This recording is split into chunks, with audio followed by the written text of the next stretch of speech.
أمتي بالذل والوهن مصاباه، أين هم يا قوم أحفاد الصحابة؟ خالد مقداد سعد والمثنى، جحفل الحق وفرسان الصلابة. أمتي بالذل والوهن مصاباه، أين هم يا قوم أحفاد الصحابة؟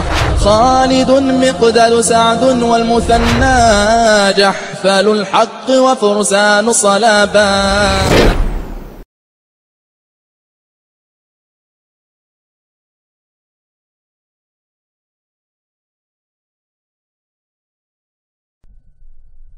ذلك بأن الذين كفروا اتبعوا الباطل وأن الذين آمنوا اتبعوا الحق من ربهم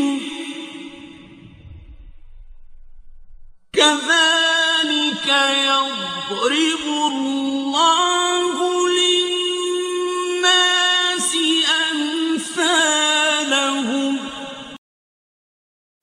Allah Azza wa Jal a dit, il en est ainsi parce que ceux qui ont mécru ont suivi le faux et que ceux qui ont cru ont suivi la vérité émanant de leur Seigneur. Émanant de leur Seigneur. Donc la vérité, le vrai, émane du Seigneur. Le faux, Allah Azza wa Jal n'a pas dit d'où est-ce qu'il émane. Mais quand il s'agit de la vérité, donc il y a vérité. D'après ce verset 3 de Surat Muhammad. Sallallahu alayhi wa sallam. C'est ainsi qu'Allah propose leurs exemples aux gens. كذلك يضرب الله للناس أمثالهم. Allah Azza te propose des exemples éloquents. Il te dit, il y a la vérité qui émane de lui et il y a le faux. Et Allah Azza dit, il y en a ceux qui ont suivi la vérité et ceux qui ont mécru ont suivi le faux. Donc c'est une réalité à laquelle tout musulman doit croire. La vérité, il y a le faux. Il y a une partie de l'humanité et des djinns qui va suivre le faux. Et une partie de l'humanité et des djinns qui va suivre le vrai. Allah Azza wa Jalla a dit, nous n'envoyons les prophètes que pour annoncer la bonne nouvelle et avertir.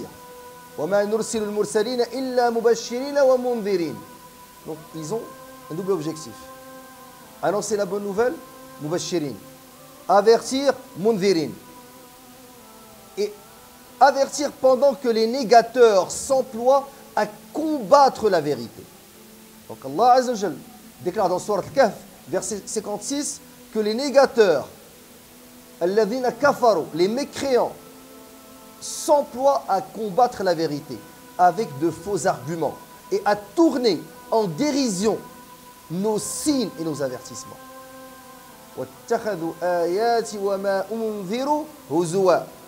Commence à se moquer, à dénigrer, à caricaturer la vérité. Donc, Allah Azza wa Jal le déclare d'une manière explicite qu'il envoie ses prophètes pour annoncer la bonne nouvelle et pour mettre en garde l'humanité, et que les mécréants s'emploient à combattre cette vérité en employant de faux arguments et en tournant en dérision les signes d'Allah Azza wa Jal et ses avertissements. Allah use de cette image pour bien établir la différence qu'il y a entre le vrai et le faux. Mes chers frères et sœurs, si nous n'arrivons pas à différencier entre le vrai et entre le faux, c'est que nos cœurs sont malades. Si tu dis, Wallahi, je ne sais pas, et je ne vois pas le haqq, je ne vois pas le batil, tout est mélangé, c'est pas clair, c'est que ton cœur est malade. Parce que si ton cœur est vivant, Allah Azza wa Jal, il te donne basira, nour, une guidance, une lumière qui te permet de voir ahlul haqq Et dites-vous que les gens de la vérité, leurs drapeaux seront toujours hauts et flottants. ولا تزال طائفة من أمتي ظاهرين على الحق. Dans une riwaya, dans une autre version, يقاتلون عليه. Ils combattent pour cette vérité. حتى تقوم الساعة. Jusqu'à ce que l'heure vienne. Le hadith de Rasul alayhi salam, il y a plusieurs versions de ce hadith qui dit qu'il n'y a pas une époque où il n'y aura pas At-Ta'ifa al-Mansura, une faction victorieuse qui va toujours défendre la vérité. Et les savants, ils ont dit, toutes les époques comprendront nécessairement ce groupe. Est-ce que ce groupe va être dans un lieu précis? Les savants disent, des fois ils sont éparpillés sur terre. Mais plusieurs hadiths disent qu'ils vont se réunir à la fin des temps dans Sham.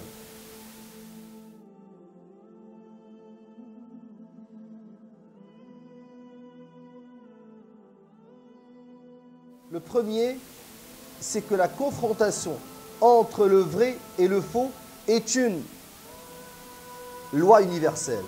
Il s'agit d'une loi universelle. Sunna kawniyya. ناموس من النواميس الإلهية. Allah Azza wa Jal, il a établi cela, il a écrit, et nous ne pouvons pas y échapper. Sayyid Qutb, rahmatullah alayh, il a dit, Al-Ma'raka, la bataille entre le bien et le mal ne s'arrête pas. Entre l'islam et la jahiliya ne s'arrête pas. Entre sharia et tarout ne s'arrête pas. Entre le huda et le dalal, entre la guidance et l'égarement ne s'arrête pas. C'est une bataille, une confrontation qui a lieu entre al-haq, le vrai, et le batil, le faux. C'est une règle universelle. Allah Azza wa Jal a instauré dans cet univers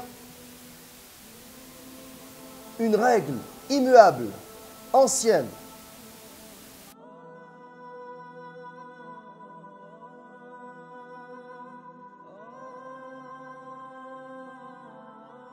Deuxième point, la confrontation entre le vrai et le faux est une confrontation ancienne et n'est pas récente. Ah mais je vois, il y a une confrontation, c'est peut-être telle personne a mal agi, peut-être que certaines personnes ne donnent pas la belle image, peut-être qu'il y a incompréhension, clash of civilization, manque de dialogue. Allah Azza wa Jal, il explique dans son livre que cette confrontation est très ancienne. Dans Surat Taha, Allah Azza wa Jal dit, et quand nous dîmes aux anges, prosternez-vous devant Adam, ils se prosternèrent, excepté Iblis, qui refusa.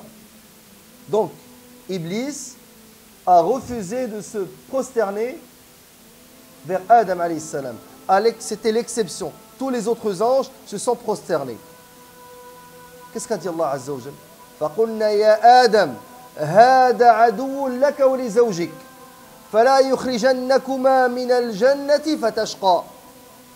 Allah je l'ai dit, ô Adam, regardez depuis quand la guerre est déclarée. Depuis quand on est avisé. Ô Adam, celui-là est vraiment un ennemi pour toi. Et ton épouse, prenez garde qu'il vous fasse sortir du paradis, car alors tu seras malheureux. Mais Adam a été tenté par Iblis, qui il lui a dit, ô Adam, t'indiquerai-je l'arbre de l'éternité et un royaume impérissable? On sait très bien que cet arbre, quand Adam a mangé de cet arbre, et faites attention, la pomme n'est nullement citée, n'est nulle part citée en islam, dans le Coran, dans la Sunna. C'est dans l'Israéliyat, chez les chrétiens. Il n'y aura pas de mention de la pomme. Il a simplement mangé de l'arbre interdit. C'est ça la version islamique. Allah nous a par la suite informé que tous deux, Adam et Ève, en mangèrent. Mais Allah Azza wa Jal a accepté le repentir d'Adam, l'a guidé et en a fait un élu. Il a dit, descendez d'ici, Adam et Ève. Vous serez tous, avec vos descendants, ennemis les uns des autres. Ennemis les uns des autres. Une loi immuable. Sunna kawniyya. La tataghayyar. Elle ne change pas. Puis si jamais un guide vous vient de ma part, quiconque suit mon guide ne s'égarera, ni ne sera malheureux. Donc si tu descends, tu seras malheureux. Mais si tu suis le guide, tu seras nullement, tu ne vas ni t'égarer, ni tu seras malheureux. Tu seras sauvé. Et tu goûteras au bonheur même si tu es éprouvé, même si tu es emprisonné, même si tu es fouetté, même si tu as des problèmes qui ne se comptent plus, tu vas tirer un bonheur, subhanallah, d'avoir suivi le guide. Et qui est le guide? Notre guide, un seul, Muhammad sallallahu alayhi wa sallam. Tant que tu vas suivre le Coran et la Sunna, tu seras de ceux qui vont goûter à ce paradis tant promis auquel goûtent les serviteurs d'Allah Azza wa Jal dans la vie ici-bas, avant l'au-delà. Quand ça a commencé, le commencement, création d'Adam. Dès la création d'Adam, Allah Azza wa Jal l'a avisé qu'il fasse attention à son ennemi déclaré, qu'il va y avoir confrontation avec cet ennemi. Qui est cet ennemi? Iblis. 10 siècles après, l'envoi des messagers. Après l'envoi des messagers, la dispute est devenue une règle, une sunna entre d'une part les envoyés d'Allah et ceux qui les ont suivis, et d'autre part les alliés de Satan, Shaitan. Et c'est le cas jusqu'à nos jours. Aujourd'hui, il y a Hizbullah, ceux qui suivent Allah Azza wa Jal, et il y a Hizb Shaitan, et ceux qui suivent Satan. Ceux qui suivent Allah Azza wa Jal, c'est une minorité. Ceux qui suivent Satan, c'est la majorité. Allah Azza wa Jal dit وَكَذَلِكَ جَعَلْنَا لِكُلِّ نَبِيٍّ عَدُوًّا مِنَ الْمُجْرِمِينَ. C'est ainsi que nous fîmes à chaque prophète un ennemi parmi les criminels. Terminez le verset. Allah Azza wa Jal dit, mais ton Seigneur suffit comme guide et comme soutien. L'animosité, la haine est là. C'est une sunna. Est-ce qu'elle doit te faire peur? Non. Tu ne dois pas la craindre. Parce qu'Allah dit, mais ton Seigneur suffit comme guide et comme soutien. Et si Allah Azza wa Jal est ton guide, et si Allah est ton soutien, est-ce que tu vas avoir peur, subhanallah? Le grand imam de Tunisie, Tahir ibn Ashur, il a dit, Al-musara'a bayna al-haqq wal-batil sha'nun qadim. Donc cette confrontation entre le bien et le mal, entre le vrai avec un grand V et le faux avec un grand F, est une chose ancienne. وهي من النواميس التي جبل عليها النظام البشري. Donc c'est parmi les lois universelles qui ont été édictées par Allah Azza wa Jal pour faire fonctionner cet univers. Le bien et le mal, le vrai et le faux.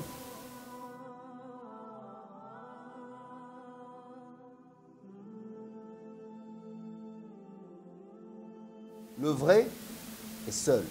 Le vrai est unique. Le faux ou les faux sont multiples et sont nombreux. Louange à Allah qui a créé les cieux et la terre et établi les ténèbres et la lumière. Les ténèbres et la lumière. Pourtant, les mécréants donnent des égaux à leur Seigneur. Donc, les ulama, ils ont dit, Allah Azza wa Jal a parlé des ténèbres au pluriel, de la lumière au singulier, parce qu'il y a une lumière, un sirat mustaqim, une seule guidance. Et les autres chemins sont multiples, mais ils mènent en enfer, ils ne mènent pas au paradis. À la fin de la sourate, dernier verset, Allah Azza wa Jal dit, c'est lui qui a fait de vous les successeurs sur terre et qui vous a élevés en rang les uns au-dessus des autres afin de vous éprouver en ce qu'il vous a donné. Vraiment, ton Seigneur est prompt en punition, il est aussi pardonneur et miséricordieux. Donc ici, il a fait de vous des successeurs sur terre et a élevé en rang les uns au-dessus des autres, afin de vous éprouver. Donc, toute cette vie va consister en des épreuves, en des tests. Et Satan, Iblis, fait partie de ces épreuves. في العلم دهورا ودهور يطلب العلم ببذل حتى ضمته البحور